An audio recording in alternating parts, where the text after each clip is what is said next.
Welcome to the Survivor Turning Back Time podcast. I am your host, Stephen Labine, with, as always, my co-host, Jared Sheldon. Jared, how are you?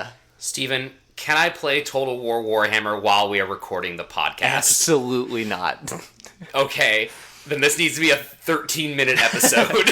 Jared, is this an addiction moment? Do Yes. I need to step in? Correct. Okay. Explain what that is. So, there's a game called it's two separate series, Total War and then Warhammer. Two separate IPs, I should say. So it's called Total War Warhammer, which is just horrible in the mouth. But if any of you have heard of Total War Rome Total War, it's like that. It's the same company. It's just a really good strategy game. It's model train collecting for nerds, but it's like tabletop, but you're doing it on a computer. And they just released the thing where it's literally like the whole world. The map is massive. I don't know why my computer isn't burned through the floor. But I have done nothing else for 2 days straight, and yeah, I probably smell, so I'm sorry. This does sound very much up your alley. This is such a Jared thing to be really excited about. I don't know how to casually like things. Like, if I like Survivor, I start a podcast going to the beginning of the series and work all my way through it. Sure. People do. Like you do. But yeah, it's been a little while for us. We haven't seen each other in about a week and a half, other than last night. I was out of town. I was in Minnesota, did many, many things. Oh, in Minnesota, eh? Oh, hey. Had to go see the family, had to sing in a concert, and a wedding. I didn't sing in the wedding. I was just participating in the wedding. Not getting married. I was I was in the wedding party. Keep walking it back, Yeah. Steven! So, not married. Stephen is not married. Ladies. No, that's also not what we're going for here. Anyway. Michaela, don't listen to that part. Don't listen to any of this. Yeah, I'm excited. So, it's been a while. We have a lot that we're going to talk about. Yeah. This is a pretty jam-packed episode of content. You know, it is. But it feels like they didn't have enough to make a normal length episode, because we spend, the intro for this episode takes so long, and there's so much, meandering at the end that I was like, oh, you guys didn't have a full hour's worth of content. But then the stuff they get in there is really juicy. Yeah. No, I have no reason to delay us any longer. Why not just get right into the episode with episode 6, Udder Revenge.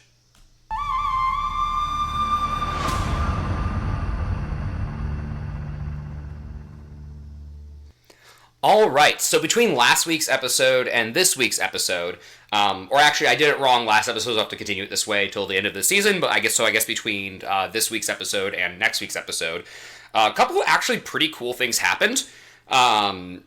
J.K. Rowling released Harry Potter and the Goblet of Fire. Whoa! Yeah, so if you remember where you were when that book came out, I wasn't allowed to read them growing up. And so I have seen 1, 2, 3, and both parts of 7. And Venus Williams won her first Wimbledon singles title. Oh my god, really? Mm-hmm. The year 2000. She's been doing it for a long time then. She sure has. Oh, she kicks ass. Way to go. Yeah, I think we just don't, care about tennis as much as other sports in America, but she's one of the greatest of all time at sports in general for holding that for so long. Yes.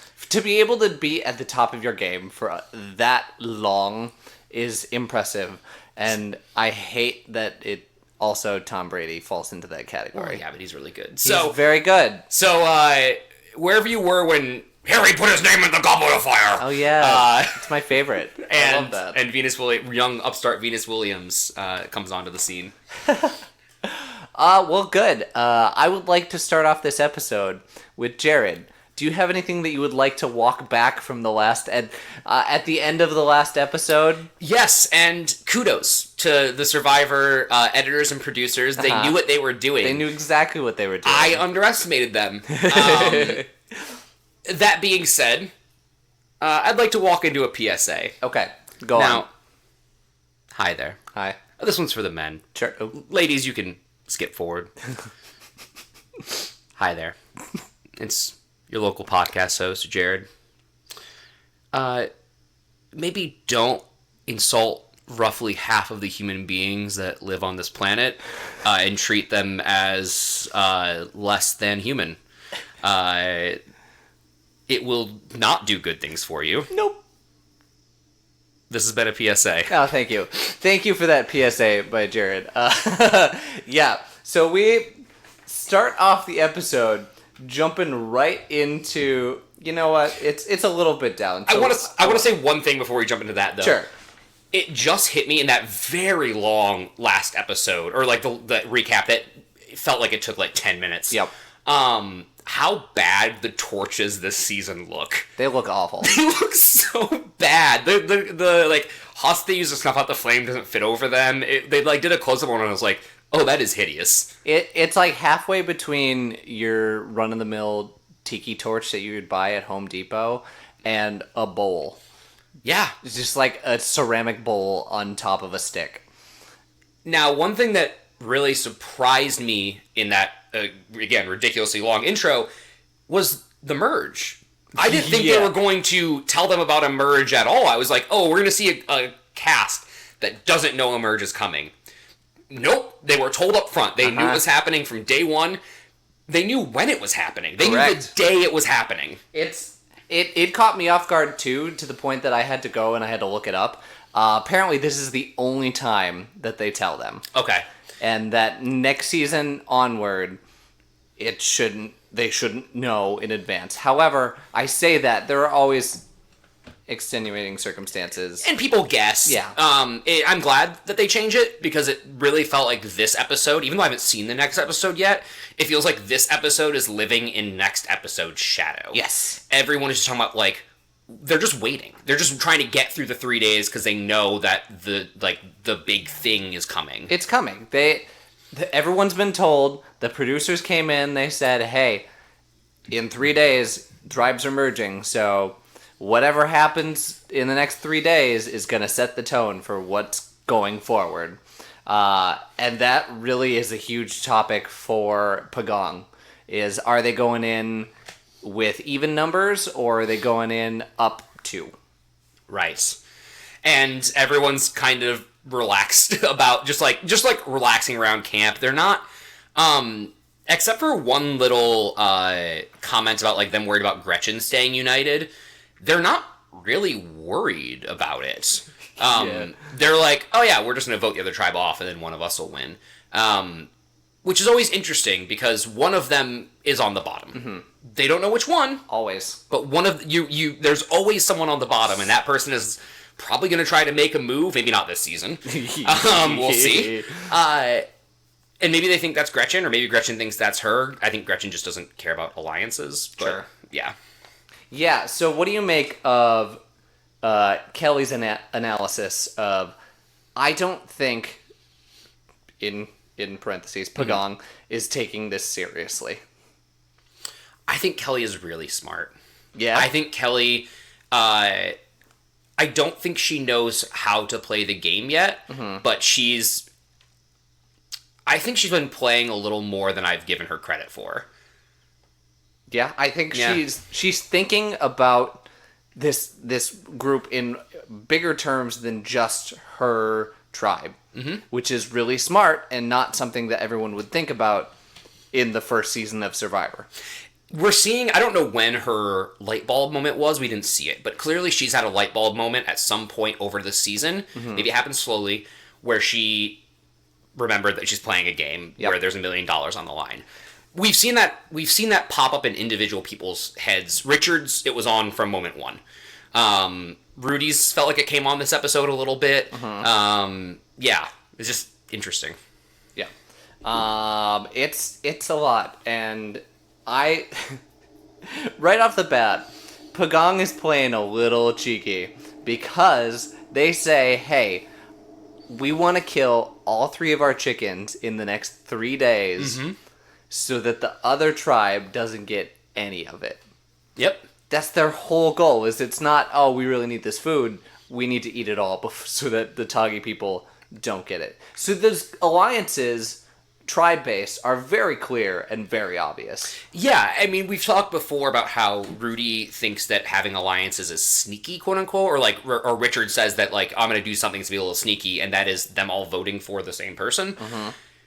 But if you're on a tribe together, that seems to be something that, like, even the quote unquote honorable people who don't want to go around behind each other's backs will still adhere to, because, oh, this is the team I was put on. I can stick with them and vote the other guys out, and that doesn't feel, like, dirty to them. Or we can undermine them, and that feels...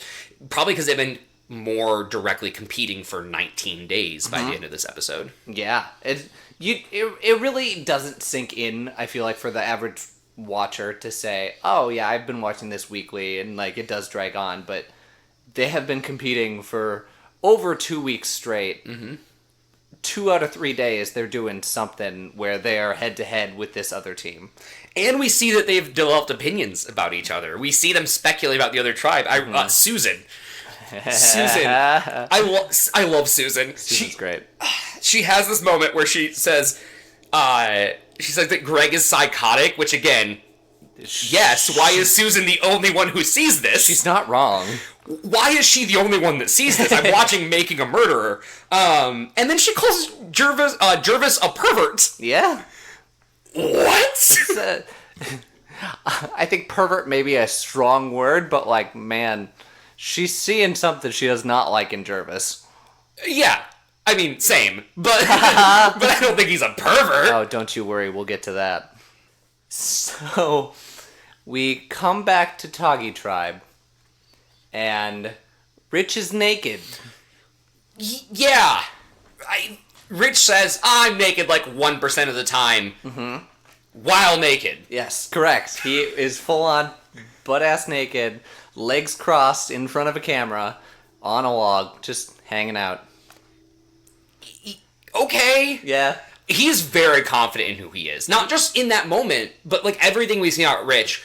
Rich knows exactly who Rich is. Rich likes who Rich is. Yeah. Like when he does something that might be dumb or overstep or whatever and get on people's nerves, he identifies it. He might have a little self-consciousness around like the game and like him being very competitive, trying to win the game, constantly being worried that he's on the bottom. But like who he is as a person, he is rock solid in. Correct. It's the opposite of Sean. He loves. I mean, he loves what he's doing. He is just full out there.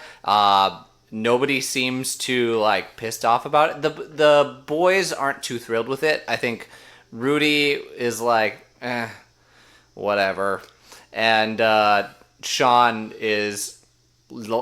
He's the one that's less thrilled. I'm starting to get the impression, or I have been for the last few episodes, but haven't been able to put it to words. It feels like Sean is jealous of Rich. Yes, I would agree. I think Sean wants to be someone who can go out there and run around naked and not feel self-conscious, but he doesn't know how. That on top of he's also still the provider for the tribe. He's the one doing the fishing. It was interesting for me listening to Rich describe his reason why he does it, why he's out there being naked. It's not a sexual thing. It's not a liberating thing. It's just like, this is the way. I enjoy this. Like it's hot and I'm in the jungle. Yeah, it's classic nudism of this is just how I want to be. I don't have an agenda for it. I just prefer it this way. Interesting. Oh, and then at the very tail end, Rudy's like, and I'm totally in on this alliance. Like, I'm buying Yes! it. Yes! I wanted it so bad! Rudy's all in, and I love it. Odd couple. Odd couple time, baby. It's the odd couple. So we flip to Pagong, and here, your big teaser trailer for this episode, it comes to fruition. Jervis and the sexist comment.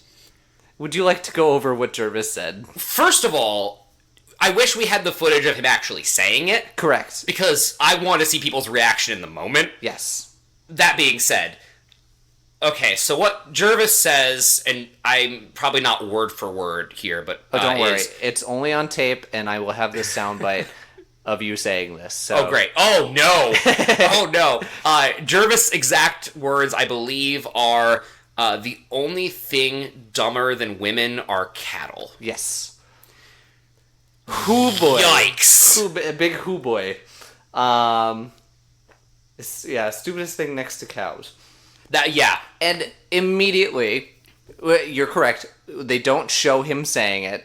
They just show people's reaction saying, oh, Jervis said this. Which I think is the next morning. I think he said that because they say it was like they were like telling stories around the fire at night or whatever, and we hear about it the next morning. Yeah. Just a bit of a bummer. And that makes a lot of sense. You probably feel a little more comfortable saying things when you think the camera is off. But immediately Jervis does seem a little apologetic about it. Yeah, which I think is a distinction that we draw between him and Joel. Mm-hmm. Jervis is still a little defensive. Yes. But the first thing he says is, that was a stupid thing to say. It was. He never said, I'm sorry. Correct. But he says, it was a stupid thing to say. I didn't mean it. It was a joke. Those are non-apologies. But it's better than Joel. Yes. To which this kind of tags into everyone dumping on Joel about how he is sexist and about how he just has this need to be this macho man around everyone. Hi, guys. Hello. It's Jared again. Okay, he's full on giving a PSA. If you have to start a sentence with, I'm not a chauvinist, but just take a step back and reassess what you are doing. Yeah. Honestly, if you have to start any sentence with, I'm not blank, but, you're probably in some dangerous waters. You've already dug yourself a hole. Why are you... Just stop talking. I'm not a chauvinist, but is grounds for stop. Please stop. And this is kind of the theme through the episode, so there's no one great spot to talk about it in the outline here, but hey, if all of the women in your life, in this case all the women in the tribe, are saying that you're acting like a dick, maybe listen to them. When you hurt someone, when someone tells you that you're being terrible, you don't get to say, no, I'm not. You can... Sure, people can be mad at people for illegitimate reasons. Yes. Absolutely. But there is an underlying cause, and I'm really glad that I haven't paid attention to Joel. And the camera hasn't paid attention to Joel. Nah. There might be a reason behind that. The montages we see in this episode, he's just, talking down to people. He's telling them what to do. He is hyping up himself to be this, god emperor of the tribe. I hate Joel. Yeah. He's really not making himself an attractive tribesmate. In a game where it is a bit of a popularity contest, you are shooting yourself in the foot. Stop being a jerk. Yeah, and if you're not going, both in the game and, in life too, if you're not going to listen to the people, and in my opinion, especially the women in your life, you can pretend that there's not consequences. Just like Joel does. He walks around being like, nah, it's fine, they're overreacting. But you're gonna get the consequences either way. It's coming, whether you like it or not. And it is. It's coming real quick. We go on. They drop off the note, the reward challenge note, and it is on a can. They're still going full out with the rhymes. I love the rhymes. I love the rhymes too. It's cute, but you can tell why they stopped doing that, because they're going to run out of content real quick. There's a note, and it's on a can, and everyone's excited. They're so ready for it. Like, oh, what is it? And in my brain, I'm going, I forgot what this is. Is it baked beans? What is it? It's dog food. It's a thumb in the eye. It's such a dick move. It's so funny. You're starving. Here's something that is technically food. It's technically edible. You can eat it. I forgot to say one thing about Jervis. Yeah, go on. By the way.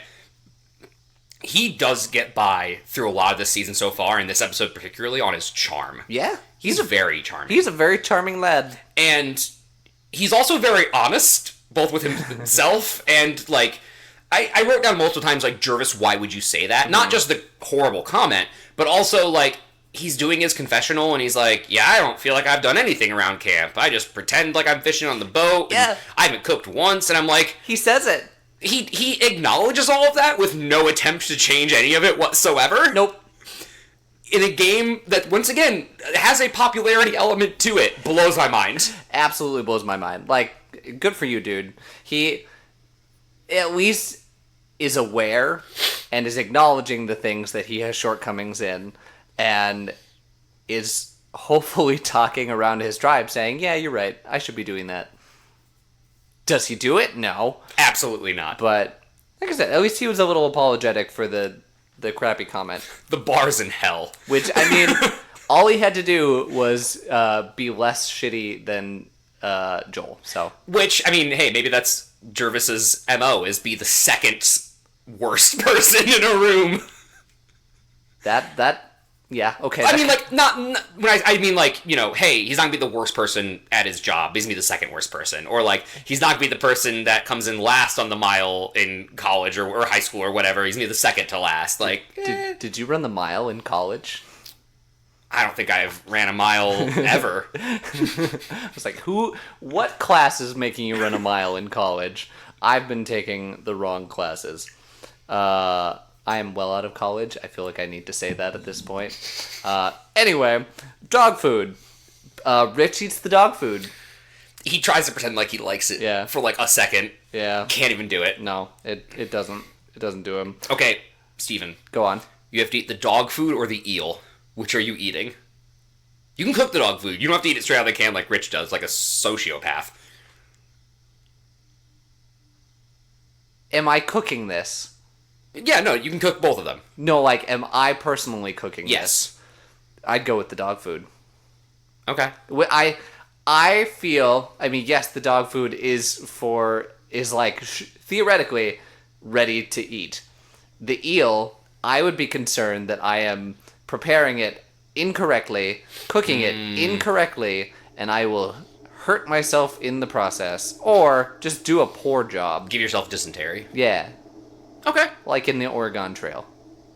Okay. Or I if think I'd do the eel. Or if you're from Oregon, the Oregon Trail. Or if you're from Oregon, the trail. The trail. As it's known. Our trail. On the other side, Gretchen and Jenna eat it. They cook it up. They're also all in it. No, they try one bite and they're like, I've had enough. No, but they talk it up. They're real excited about it. But yeah, you're right. Once they cook it, they eat it. They're like, this wasn't a good idea.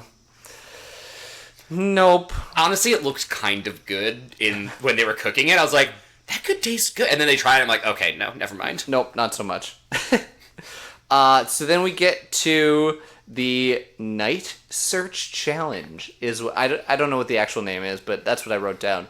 The goal... This episode brought to you by the U.S. Army. Yeah. Oh, yeah. No, not yet. Both these this whole episode felt like it was brought to you by the U.S. Army. Fair. I'm jumping ahead in my brain. I was like, wait, did the guys show up? No, that's next challenge. That's the next challenge. Anyway, they show up in the middle of the night. To Rudy's old barracks from World War II. To an abandoned barracks. Might actually be from World War II.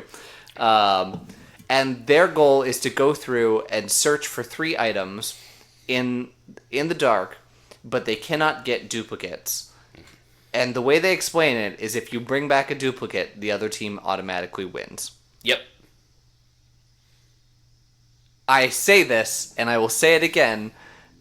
If you bring it back, the one that you already brought back, the other team wins. Jeff, later on in the challenge, contradicts this. I mean... the other team wins anyway, but yeah, he goes, okay, it's automatically theirs. Okay, great, that's 3 items for them. They win now. That's it. Yeah. So they're searching, they go through, it seems like an interesting premise for a challenge. He also said he's like in teams of 2, which I thought they were going to go, because there's 6 of them in the tribe at this point, right? 6 and 5. I thought they'd go in teams of 2 to go search the barracks, but they meant 1 from each tribe. Correct. I guess. It's an interesting concept for a challenge, but again, they really don't go far enough with it.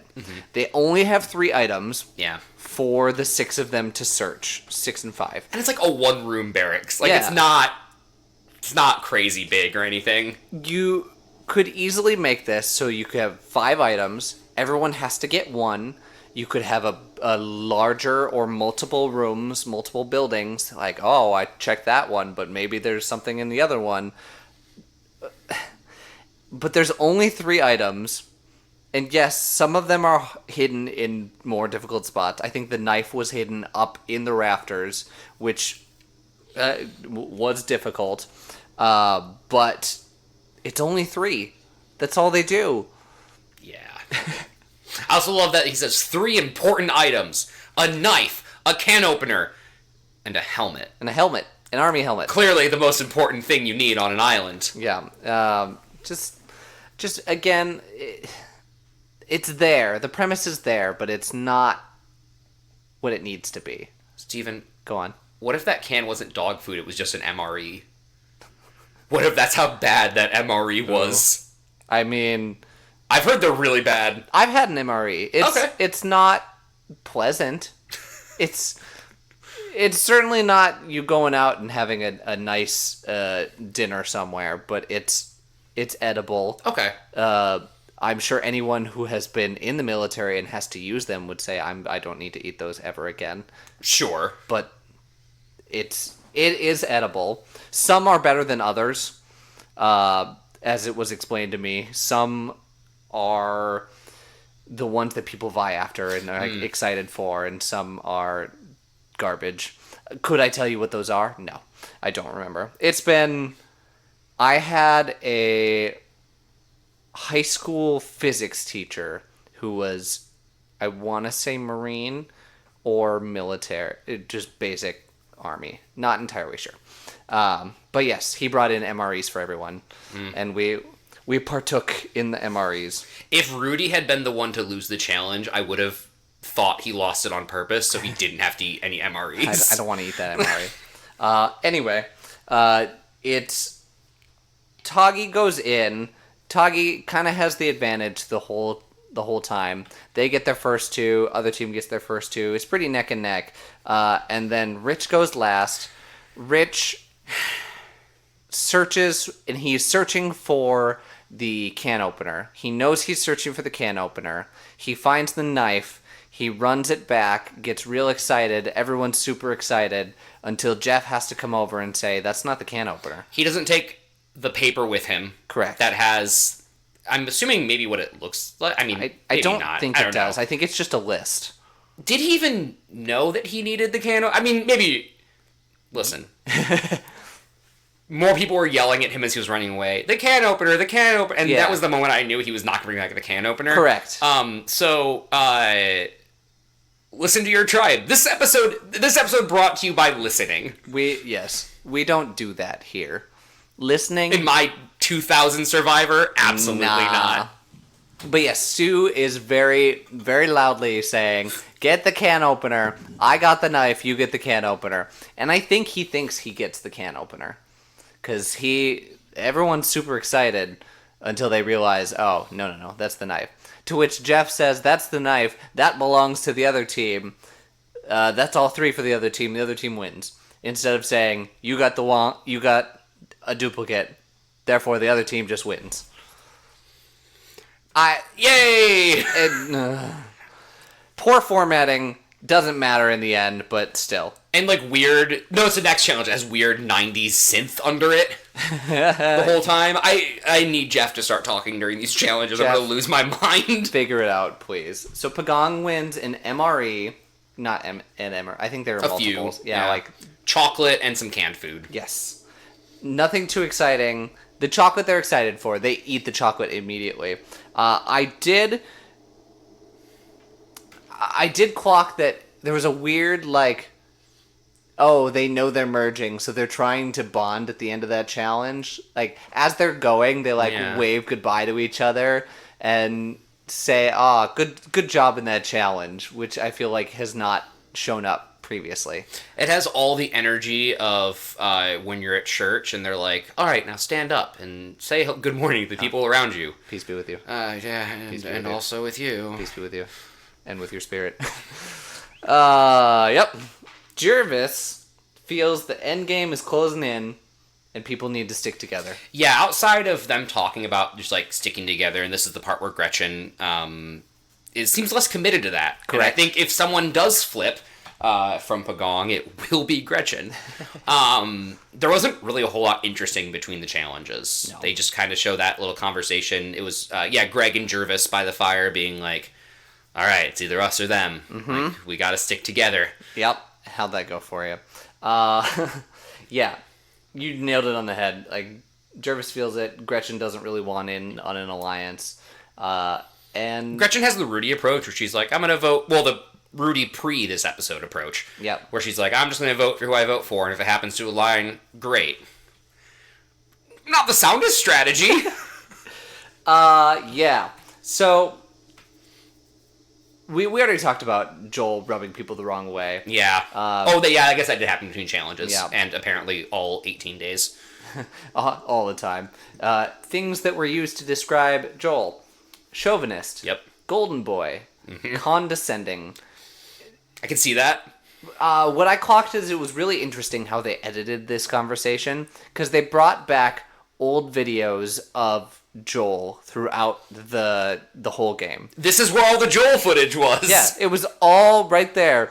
But not just footage that we hadn't seen. Some similar footage that had been used before, and just like, yeah, we'll use it again, it's fine.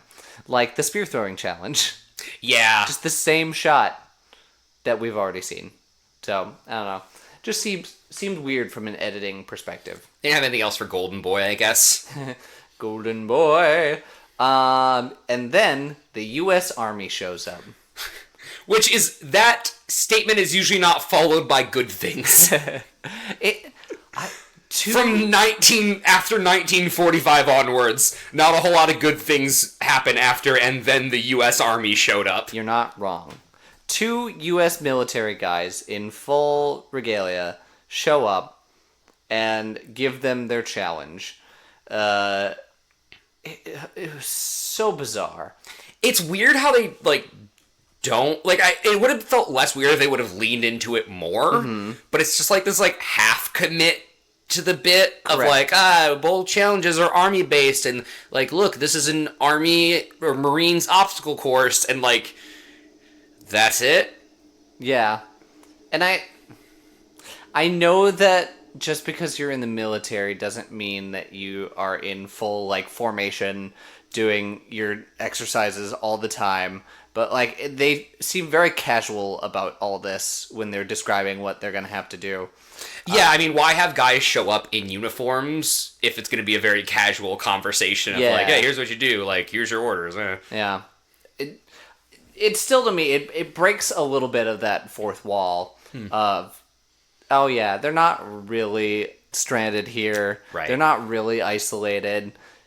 If these 2 guys can just show up whenever they feel like it, deliver a challenge, and say, yeah, we're going to do an obstacle course tomorrow. Come on, have some fun.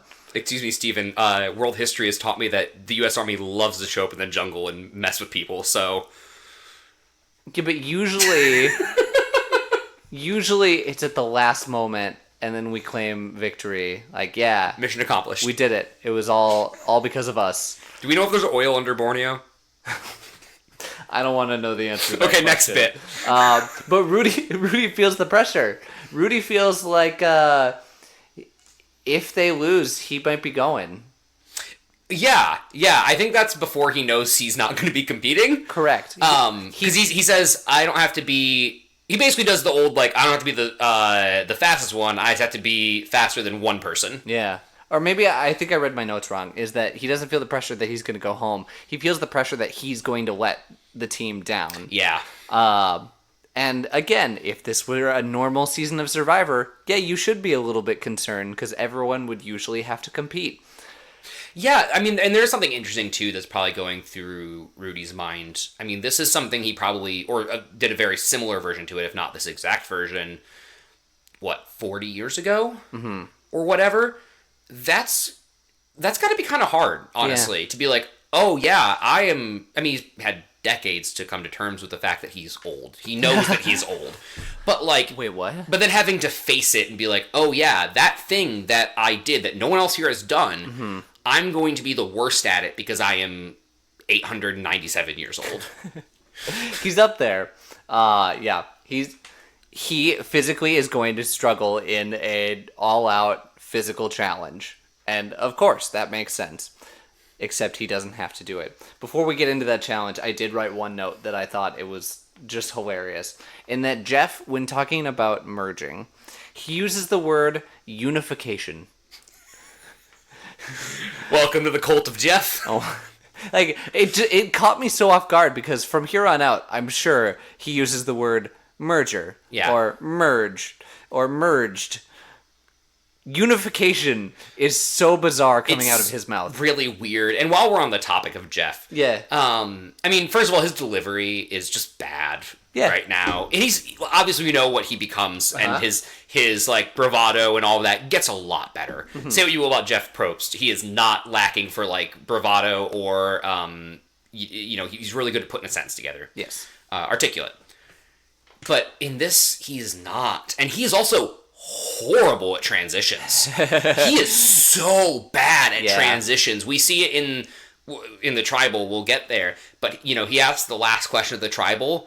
There's just, like, silence for, like, 20 seconds. He doesn't do, like, a wrap-up sentence. He doesn't go, like, I guess not. Time to vote. They literally just sit there in silence, and he goes, all right, time to vote. All right, I was like, Jeff, that was so awkward. That was like 8th grader asking a girl to the dance awkward. Like, what are you doing? I'm going to give him a little bit of credit in that this role has not really been established in pop culture. Yeah. In that this is really what he's doing is setting up what it's going to be. And we're comparing him to himself 20 years later with that much more experience. After doing 42 seasons. Yeah. Of course he's better. Yeah. But yes, I went back over the last half a year, and I watched the first 2 seasons of The Mole. I don't know what that is. You don't know what The Mole is? No. Okay, brief history of The Mole. The Mole was a reality TV show. I can't tell you what... I want to say it was on CBS, but I'm not sure. Can you give me a decade? It's a very similar time. It's going to be early 2000s. I want to say 2005. Okay. That might not be correct. Anyway, what they do is that one person is the mole, and they have to sabotage the rest of them. And the sole purpose of everyone else is to earn money in challenges and figure out who the mole is. Oh my God, you have unlocked a core memory. I have never watched that show. Okay. But I am like...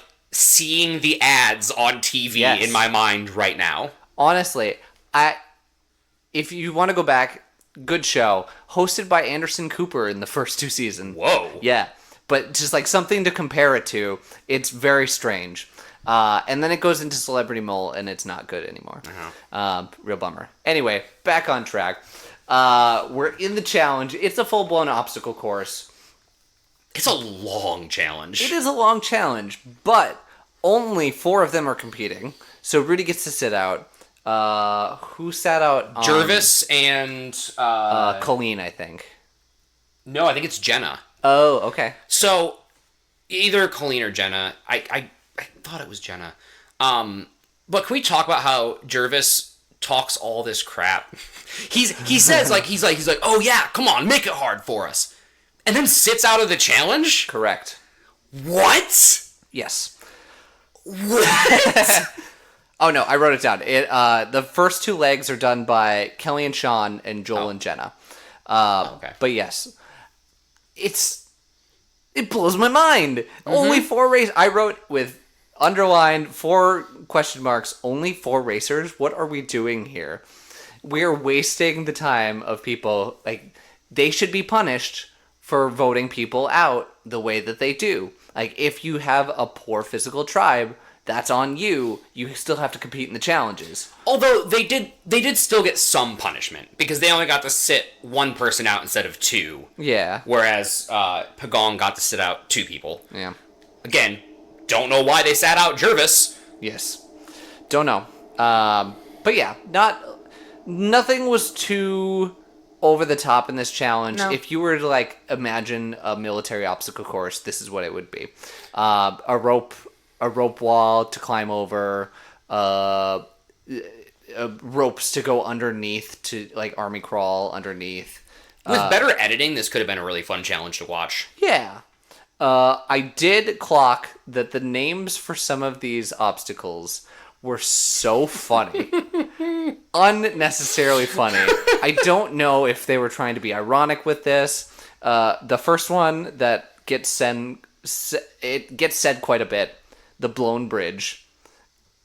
I think these are real. Yeah, oh no. Yeah, I think these are what the military names them. I'm sure they're the military names, but I don't know that they continue to use, even if it comes back in a challenge, because I definitely feel like the blown bridge concept comes back in challenges. They will use that, all right, here's a board, connect these, but get everybody through.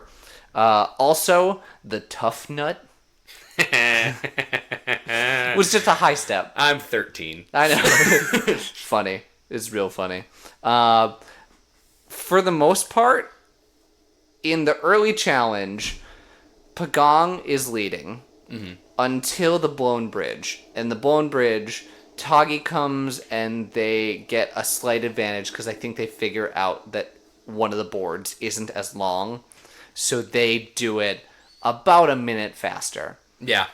Not enough that it's like a guaranteed win, but enough that it's gonna be harder for the other team to catch up. This is the first challenge we've had in a bit that was that neck and neck. Yes. They continue on to the tough nut, the dang it, Jared.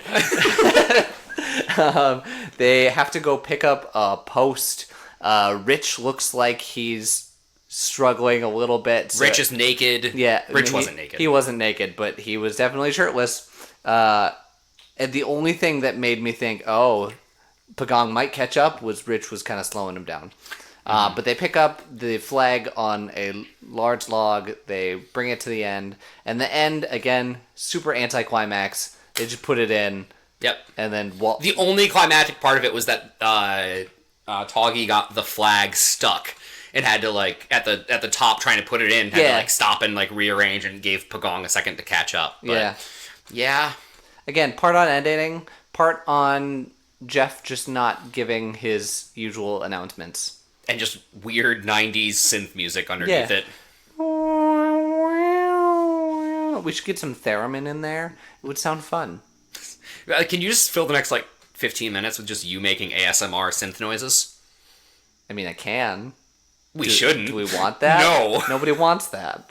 So, Tuggy wins by not very much, less than 30 seconds.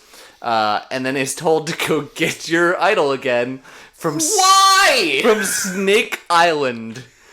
I'm good. Well, let's go to Tribal. I'm not going to Snake Island. Why?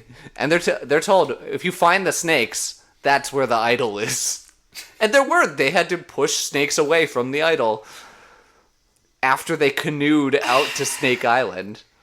Hey, you just did this really grueling obstacle course. Now go paddle for your idol, and when you find the snakes, you're getting close. You did it. Unnecessary. Make sure you bring the anti-venom. Wildly unnecessary. Thank you, Jeff. Let's go do that. I don't know. Anything else? Any other comments you have about that challenge? No, I mean the framework is there, the bones are there. It's a well-constructed challenge with bad editing and no play-by-play over the top of it. So it, again, kind of falls flat. I thought that the broken bridge was kind of cool. Yeah. I like that as a challenge. I know it comes back multiple times, and it's not revolutionary, but it's fun. I'm sorry, the what? The broken bridge? Blown bridge? Oh, the broken, blown, butternut, bacon bridge. Butternut squash. I ran out of B words. Yeah. They get back. Pagong goes back to their beach, and a monitor... It's a real nice chicken you got there! A monitor ate their chicken. A monitor lizard. If you've never seen it, it looks kind of like a Komodo dragon. It lives in Africa, South Asia, and Australia / Oceania. and they are carnivorous, and they got into the chicken coop and ate the chickens. Greg running around the beach making puns, looking like a homeless schizophrenic. He continues to amaze me how wild he is. He, in any situation, he is going to try to alleviate the tension with jokes, or just lose his mind and go off and do his own thing, and people may think that he is insane. Yeah. I mean, me yelling, "That's a real nice chicken you got there," was my Greg impression as he's 100 feet away from them, just screaming shirtless on the beach. And that's the first thing we see when we come back. I said that Jeff isn't good at transitions, and I stand by that. But the editing is actually pretty good at transitioning sometimes. Mm-hmm. I really liked that into the "who counted our chickens before they hatched?" And I was like, what are you talking about? What do you mean? And then sure enough, chickens are gone. Last chicken's gone, and it is just a husk. It is. That lizard ate a good 2/3 of that chicken. The head was nowhere to be seen. This is reason number, 792 why I want them to get the hell out of Fiji. Because, nature is playing an impact on their game. Yes. First of all, that monitor lizard scares the hell out of me. I don't know if they go after humans. Never want to find out. Don't want to know. Keep it away from me. But, there's no monitor lizards running around Fiji, except for the obvious physical stress of being stranded, quote unquote, in Fiji. It might as well be a soundstage. It's totally, I don't want people to get hurt, but it's totally safe. There's not really any wildlife to speak of. I mean, there's wildlife, but not there's no monitor lizards running around Fiji. Yeah. I don't know, it just kind of sick of Fiji anyway. Yeah. Lots of people are sick of Fiji. Yeah. Don't you worry. We'll continue to get sick of Fiji. And you've only seen 2 seasons in Fiji. I know. So oh boy, it'll get worse. Joel feels a vote coming from Jenna. Mm-hmm. Joel senses that Jenna hasn't really talked to me in the last couple days. Weirdly observant. Yeah. Of him.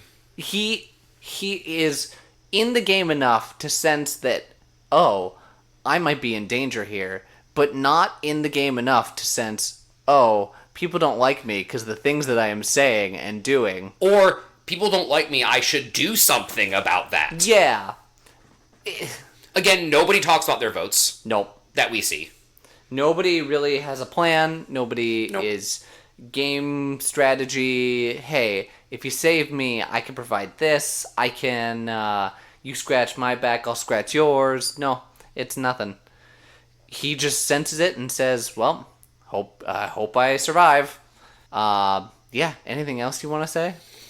No. I mean, it felt like a pretty obvious vote before they even go to tribal. Yep. It feels like Joel's going home. Joel feels like he has one vote coming his way, but doesn't really try to do anything else about it. There's Colleen is a little bit maybe it should be Jervis, because him and I have some tension, but that doesn't come to fruition. Yeah, I was just like, oh, cool, we're gonna get rid of Joel. Thank God. Thank God. Let's just do it.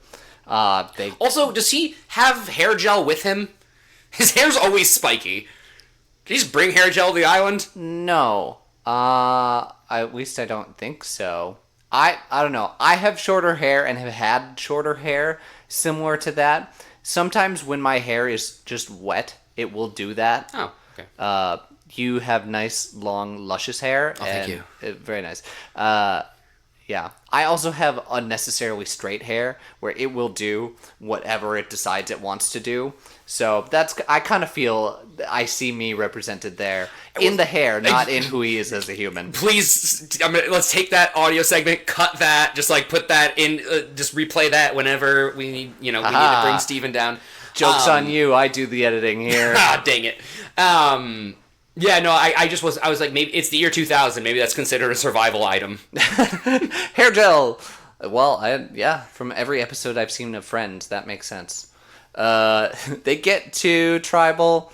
Pretty uninteresting tribal. Jervis gets called out again. Jeff just really loves digging into Jervis. Jervis does it to himself. Yeah, correct. But it does seem a little weighted toward Jervis at this point. It's like the third tribal in a row True. that he has faced. Are you doing enough? Are you feeling safe? It's weird that Jeff seems better at tribals for Toggy than he does Bagong. Like, he doesn't, except for Jervis, he doesn't really seem to have a way to get in with the rest of them or make the rest of them talk. Yeah. Oh, but with Toggy, he gets them all talking the whole time. There really isn't the rapport, and he doesn't know how to make them game right there in tribal without giving away too much information. As we saw last time, where he's like, here's your alliance. So, Rich, how's that alliance going? Yeah. Sorry, Jeff. That's not a thing you should be talking about. Jervis called out whether he feels safe, and he does. He says he feels safe, which I don't know what you're reading there, but he must feel pretty good. Or he senses that Joel is really in danger, and the weight's off his back. I think Jervis is just a beacon of unearned confidence. Just in all things in this game. Yes, I am the greatest. I will never have any problems. Good for you, Jervis. Keep living the way you are. I don't have to do anything around camp. I don't have to compete in the challenges. Nobody's gonna vote me off. Yeah. Yeah. And with that, he kind of links Joel in and says, well, Joel, do you feel safe? Do you feel confident? And Joel doesn't. Joel doesn't feel as confident. Yeah, it was interesting reading the tribal when, because obviously he brings up the cow comment. Yeah. Which, again, yikes. Yeah, still yikes. And again, you should absolutely be drilled for that. And to anyone who's listening who's like, why are they giving such a hard time? It's just a joke. Then, like, explain to me why it's funny. Yeah. Because, like, it's not. It's not. That women are inherently stupid? Like, no. It's not. It wasn't then. It's not now. But it is interesting how Colleen, Jenna, and Gretchen kind of laugh it off in Tribal when it's Jervis. But then it's brought up that, Joel's kind of like, yeah, good on you, guy, and, like, pat him on the shoulder. And they are very serious once that's brought up. And I think it's the difference between, I said that, it wasn't the best move by me, and I don't stand by it, versus Joel believing it. Yes. Correct. Yeah. So, votes for Jenna, Joel, and Jervis. Votes for Joel, Gretchen, Jenna, Colleen, Greg. Greg sidesteps the boys on this. So, what do you make of that? Do you think that's Greg stepping away from that, feeling he has a better chance there, or Greg going with Colleen because he likes Colleen? I think it's the second one. Okay. Or Colleen was like, hey, let's vote off Joel, I don't like him, and he goes, okay. All right. And that was the end of the conversation. But that means that there is conversation happening. Correct. Which, a little bit manipulative, but it is a conversation, and I'm all here for it. Joel's exit speech. Dude, that might be the cringiest thing I've ever heard. Pretty unapologetic in everything that he's done. I don't know why the women got rid of me. I guess they have an inferiority complex. Yeah. Jesus Christ. What a guy. Superstar. What are you doing? What a guy. Yeah. So, yeah. Joel is voted off. He gives his last hurrah to the camera, and I am not sad. No, and I didn't think I'd get this animated. It didn't hit me until we read back all this whole episode that how much I just dislike him. You can dislike people and they can still be entertaining TV. They can be good villains. He's not even a good villain. He's just kind of bad, and I understand why the show did not highlight him at all before this episode. Correct. Again, we're making comparisons to other reality TV shows at the time / now. I'm avoiding talking about future villains that right in Survivor. However, a parallel, if you've ever watched The Challenge, Wes from The Challenge, I think, fits the bill of a villain who he stirs the pot, he is chaos, but you kind of root for him sometimes because he's entertaining and like he's not a bad guy. He's just a little bit chaotic neutral. He's gonna pick some fights, but he's gonna make some big friends. I'm gonna stop talking about other reality shows that we don't have a podcast about. Yep. Rest in peace, Joel. He gone. When are we gonna watch him and Dirk's movie? Because somebody saw that guy and went, yeah, we need to make a movie with him as the star. Yes, so here's what I'm gonna say. If you think that we should watch this, if you want like a bonus episode between the seasons, you need to speak up. Email us, survivortbt@gmail.com. Tweet at us, @survivortbt. Send us, all of our information is in the podcast description. Tell us that you want this, and we will do it. I'm going to create 5 fake email accounts. That's fine. I don't care. Do that. Send us that you want this, because I'm not going to go through and subject myself to this for no one to listen to this. So if you want this, if you want our opinions on this movie that is probably hot garbage, tell me. Please tell me. Speaking of things that he did after, we know about the movie. Yes. He works, at least as of 2020, works for Moto TV, like a television program based, or television channel based around action sports. What is an action sport? Like ATV, snowmobiling, if skydiving, racing. Okay, so he's Midlife Crisis, the sports channel. Yeah, he's like 50 though, so. Yeah. But I don't think he's on air. I think he just is. He's part owner of this. Wow. And also owns a small construction company. Weirdly though, that's listed second, so I don't know if that's a small portion of the income and he's doing really well, or he was just much more proud. What I found is that they reached out, I don't remember who it was. One news site reached out during quarantine to most of the early casts and said, cool. Hey, fill out this survey about your early time. What was interesting is that he said one of his greatest achievements coming out of the game was coming out with dignity. Is that he didn't... No, he didn't! I know, but he came out not going down kicking and screaming. Like, he sensed that he was going down, and he didn't put up a stink about it. And instead, he decided to call the women in his tribe, like, poor sports, and that they had an inferiority complex. Yes, again, these are his words, not mine. That's what I think of when I think of dignity. Is someone who blames everyone else around them when they lose. Yeah, it's a weird take 20 years later, if that's your one regret. Yep. He's married. He married at 45, has a son. Yeah. His one big thing is he didn't make a big move, and he was proud of that. Wild. I don't know. It's just very strange. I absolutely disagree, and I don't think that especially after watching 20 seasons of Survivor. Right, and then saying not making a big move is that isn't... That's how you win. Yes, correct.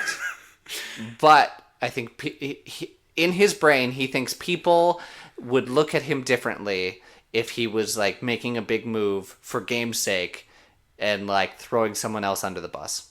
Wow. Yeah. I don't understand how you can live that lie for 20 years. Mm-hmm.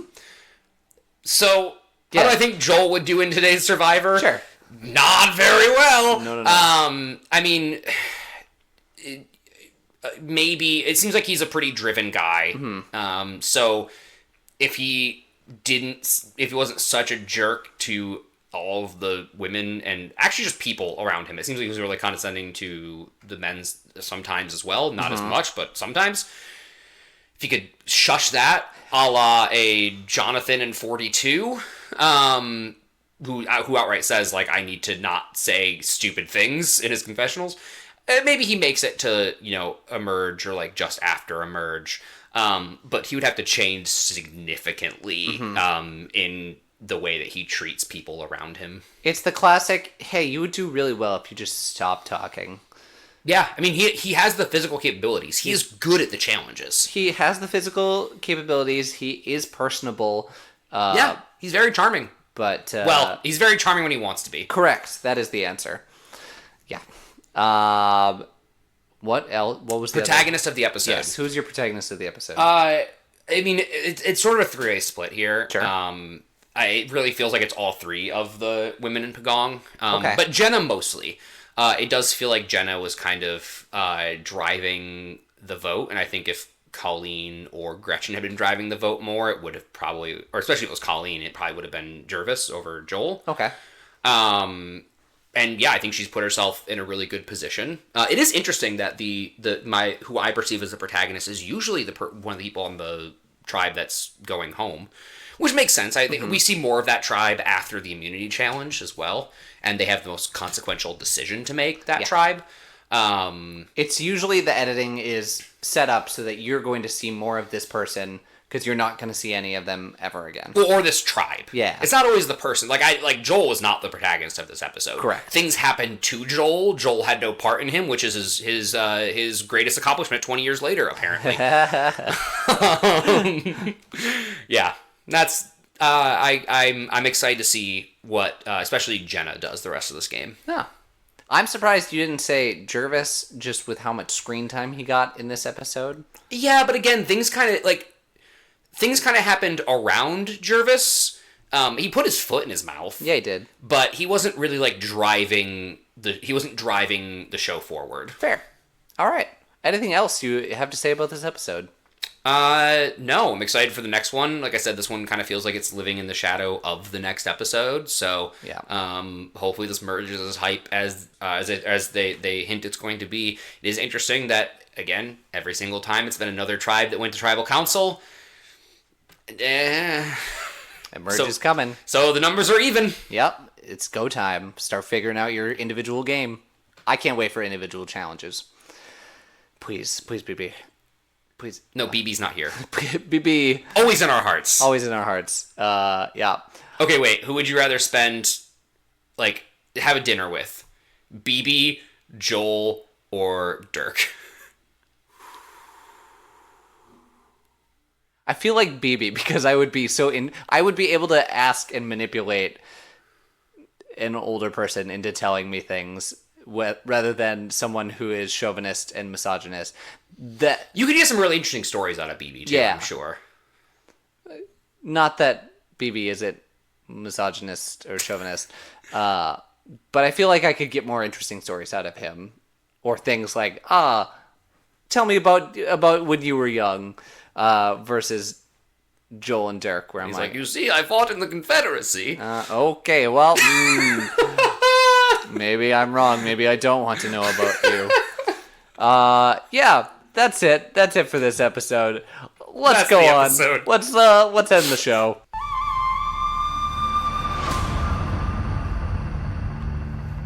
And that'll do it for the 6th episode of the Survivor Turning Back Time podcast. Like I said before, if you want us to watch a god-awful movie, please contact us. Email, Twitter, reach out to us individually on our Instagrams.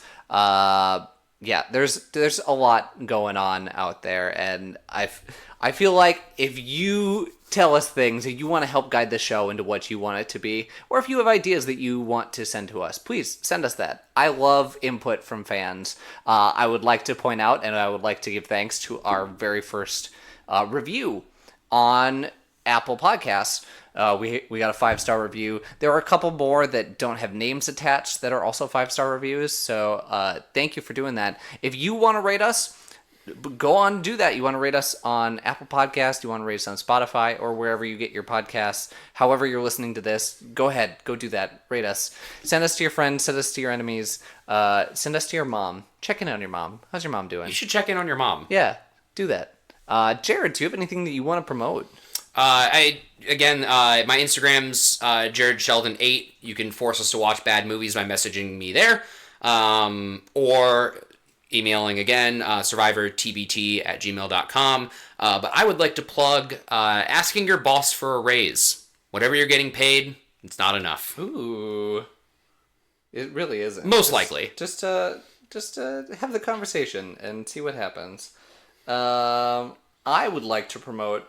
I have a friend from college who put out an album. If you want to go look up Sarah, Sera. I wish I had the album title in my brain, but I cannot find it. So I will have to go back and I'm going to put the description to that in the description note. So Nailed it. I will, thank you. Really save that one. But yeah, that's what I want to promote. And I'm just real excited. Football's coming back. It's exciting for me. Football is a sport. Football is a sport. Thank you. Let us hit that outro.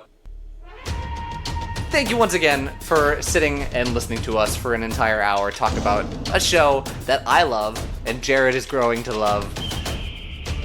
It warms my heart. This has been the Survivor Turning Back Time podcast. I am your host, Stephen Labine.